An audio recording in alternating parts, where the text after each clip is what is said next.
Je suis Line Le Toulousan. Depuis pas mal d'années, je suis visiteuse de prison au centre de détention de Val-de-Reuil et je vais vous parler du jour où j'ai été touchée aux entrailles, comme le dit le père Geoffroy. Car ce jour-là n'a pas été pour rien dans mon engagement de visiteuse.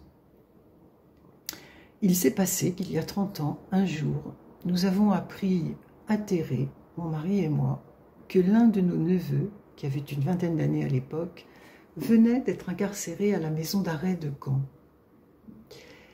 Imaginez le choc dans une famille dont c'est pas du tout le genre.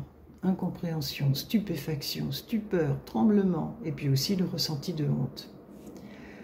La première pensée qui nous est venue à mon mari et à moi, ce fut de nous débrouiller rapidement pour aller le voir.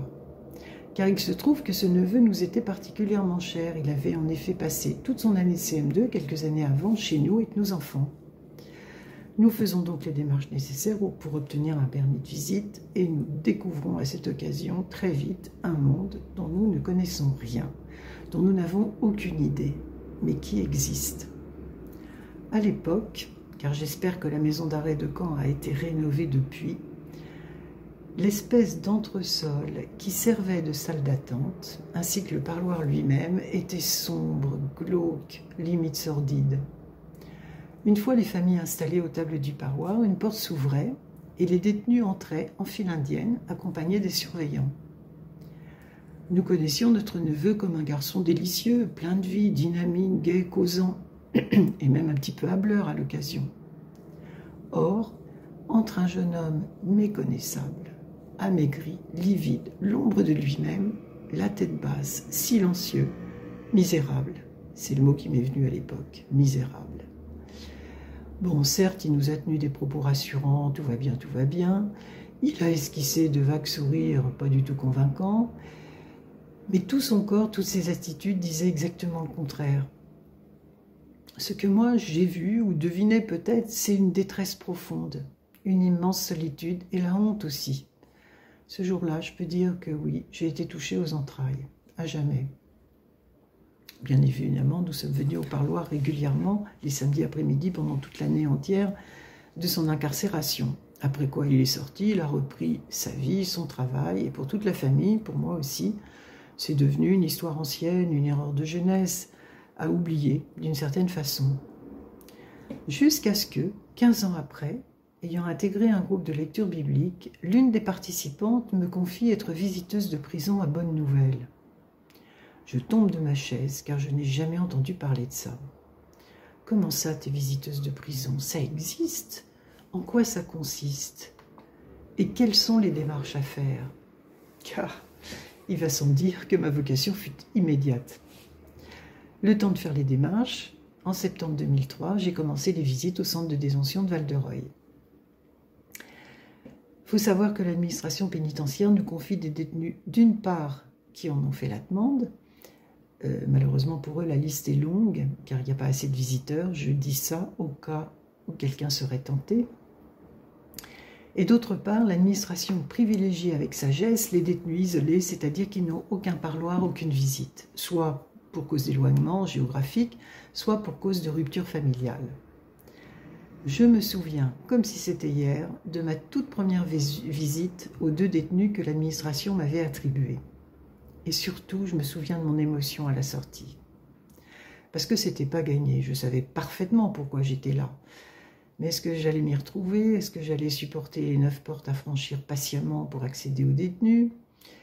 Or, sortant de ces 2 visites, la formulation qui m'est venue est celle-ci. Ai-je jamais fait quelque chose de plus essentiel, de plus utile? C'est vous dire. Et pourtant, bien sûr que comme tout un chacun, j'en avais fait des choses essentielles et utiles dans ma vie familiale et professionnelle. N'empêche que c'est cette formulation qui m'est venue ce jour-là.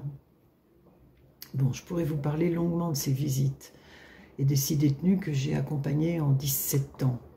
6 détenus seulement, car dans un centre de détention comme Val-de-Reuil, les peines peuvent être très longues et du coup, un visiteur va accompagner son détenu pendant des années. À Val-de-Reuil, nous recevons chaque détenu dans un petit bureau, en tête-à-tête, dans de très bonnes conditions. Les détenus savent que les visiteurs n'ont pas de lien avec la justice. Nous ne savons rien du dossier, sauf si le détenu lui-même choisit de nous en parler. D'expérience, moins j'en sais, mieux c'est. Et ils savent aussi que nous avons un lien fonctionnel forcément avec l'administration pénitentiaire, mais uniquement fonctionnel, c'est-à-dire les règles de base, une réunion d'information 1 à 2 fois par an. Donc, ils savent qu'ils peuvent parler de tout, en toute confiance, que rien ne sortira. Le visiteur est un lien avec l'extérieur, avec la société, parce qu'en fait, les détenus, un jour ou l'autre, sortiront et la retrouveront. En résumé, nous apportons une écoute inconditionnelle, bienveillante et respectueuse. Nous apportons l'air extérieur et la joie de la rencontre, et aussi un soutien dans la durée. Et ça, c'est important, étant donné la longueur des peines. En ce qui me concerne, c'est un plaisir d'écouter, de voir se construire un lien, de raconter l'extérieur à l'occasion, de plaisanter aussi. Pour illustrer, j'ai une anecdote toute fraîche. Depuis 8 ans, je visite Angelo, qui vient de l'île Dominique, dont la capitale est Roseau. Je précise, car Angelo y tient beaucoup et ne manque pas une occasion de me le répéter. L'île Dominique est une île des Caraïbes, plage de sable et mer chaude, me raconte Angelo souvent avec un peu de nostalgie, un peu beaucoup même. C'est une île anglophone, ce qui fait qu'Angelo s'exprime dans un sabir franco-anglais parfois un peu délicat à comprendre. Et enfin, à mes yeux de blanche, et aux amis et aux yeux des collègues visiteurs, Angelo est noir. Vous allez voir que ce n'est pas certain. Il y a peu, je le vois entrer un après-midi très perturbé. C'est pas son habitude, mais là, très perturbé. Il a une bonne nature, il est plutôt enjoué. Je vois tout de suite que ça ne va pas. Non, me dit-il, ça ne va pas du tout. Un détenu est arrivé dans ma coursive, il me regarde de travers, je vois bien qu'il me déteste. D'ailleurs, je ne sais pas pourquoi, on ne s'est même pas parlé. Et d'ailleurs, en vérité, il me fait carrément peur, ce gars-là. Et puis, il est moche, très moche. Il est noir, mais moche. Je ne peux pas m'empêcher d'éclater de rire. Je vois le visage d'Angelo se figer. Du coup, je m'en veux un peu d'avoir éclaté de rire. Je me dis que peut-être j'ai fait une bêtise. Mais Angelo, je lui dis, c'est moi qui ne comprends pas. Vous aussi, vous êtes noir. C'est pas moche. Noir, comment ça? Pas du tout, je ne suis pas noir. Véridique, hein? Regarde. Et alors là, il remonte sa manche et me montre l'intérieur de son avant-bras, la partie qui ne va pas tellement au soleil. Et je dois en convenir, l'intérieur de son avant-bras n'est que très bronzé. Tu vois bien, me dit-il, que je ne suis pas noir. Moi, je suis noir clair, ça n'a rien à voir. Bon, et c'est là que je découvre les subtiles variantes de la couleur noire. Cette histoire nous a beaucoup amusés tous les deux. Et depuis, je ne manque pas de me faire préciser la couleur de peau des personnes dont il me parle. C'est les co-détenus, les surveillants. Nous en rions, et ça nous fait un bien fou, à lui comme à moi. Pour moi, c'est ça aussi la visite, réussir à ce que le détenu se détende, sourie, rit, passe un bon moment, qu'on construise des petits souvenirs, des histoires, exactement comme on fait avec nos petits-enfants. Hein. Bon, je me suis un petit peu égarée. Quel rapport avec la foi? Est-ce que vraiment j'ai besoin de préciser? Pour moi, ça va de soi. Même si, vous savez, il y a de nombreux visiteurs qui ne sont pas croyants et qui visitent avec un très grand cœur aussi. Ce qui se passe, c'est que moi, je crois qu'aucune personne, eux aussi d'ailleurs, mes amis visiteurs, ils pensent pareil, aucune personne n'est réductible à ses actes, ni à ce qu'il donne à voir. J'ai toujours été frappée par le fait que le Christ nous l'a à ce point montré tout au long de sa vie, ne faisant aucune différence entre les hommes et étant si soucieux des petits.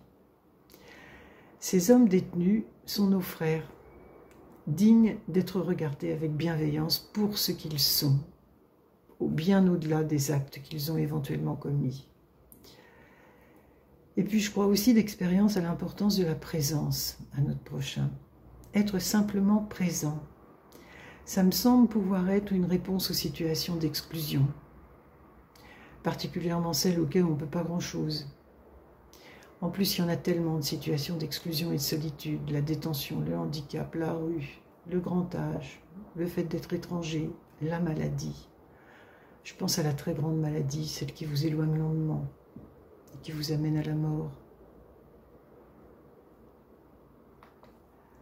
Avoir un regard, une parole, un sourire me semble être la plus belle chose et parfois la seule que nous puissions donner. Merci.